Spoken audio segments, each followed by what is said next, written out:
Guys, welcome to my new another blog. তো আমি আর আমার বরমশাই মিলে দুজন এখন রেডি হয়ে পড়েছি। রেডি হয়ে কোথায় যাচ্ছি ভোগরায় যাচ্ছি, কারণ সেখানে আমার দিদির শ্বশুর বাড়ি। তো দিদি এখন প্রেগনেন্ট আছে, দিদির সঙ্গে দেখা করার জন্য যাচ্ছি। তো চলো গাইস, সেখানে গিয়ে দেখা হচ্ছে। এই যে এসেছিলাম, বাইকের পেছনে বসতে যা অবস্থা হয়, চুলগুলোর অবস্থা দেখো। এই দেখুন, ওয়াও, কত সুন্দর লাগছে।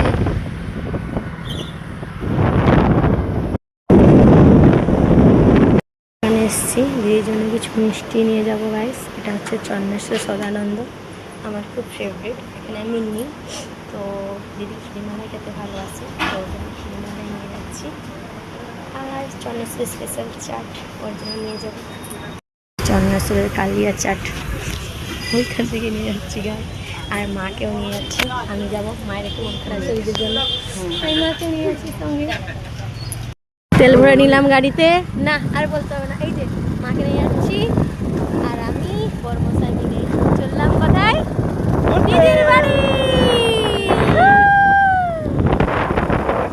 এই যে দিদির বাড়ি পৌঁছে গেছি গাইস। এই তো আমাদের দেব সামনে দাঁড়িয়ে আছে।